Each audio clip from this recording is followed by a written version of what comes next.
Kaj se da dobiti pri vas? Izdelke iz meda. In kakšne so pričakovanja po prvem dnevu? Ja, danes je bilo malo bolj tako bogo, verjetno zaradi vremena, ampak upamo, da v naslednjih dneh, ko bo božični čas malo še bliže, da bo tudi vzdušje tukaj okoli malo boljše, pa da bo malo več ljudi. Kaj po vašem mnenju manjka mariborskemu božičnemu sejmu? Mislim, da manjka božično drevesce, to božično vzdušje. Zdi se mi, da tudi stojnice so neprimerno razporejene in tudi pretok ljudi manjka tukaj na tem trgu. Kaj se da dobiti pri vaši stojnici? V glavnem tu so ročni izdelki iz sveta, to so v glavnem verižice, zapestnice, potem neke stvari sama delam, verižice in uhane.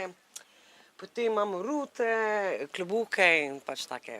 Kaj se vam zdi, da manjka mariborskemu božičnemu sejmu? Če že se dela sejem, potem je treba tudi neko drugo ponudbo, razen štantov ponuditi ljudem, recimo malo kulture. Glede na to, da je EPK se začne čez 14 dni, bi bilo fajn, da bi se tu kakšen koncert vsak zvečer zgodil, da bi tudi malo mladine prišlo, ne samo starejši ljudje, ki so tukaj v glavnem zjutraj.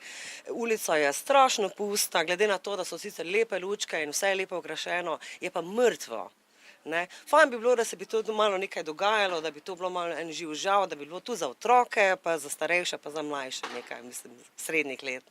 Kape, copate, natikače in tako dalje, vse, kar je za zimsko, za novo leto, za božič. Za darila se tu dosti prodaja. Pa to v glavnem, no.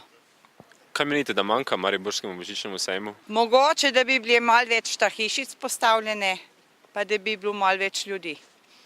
Malo več prodajalcev. Kakšne pa so pričakovanja pa izkušnje po prvem dnevu?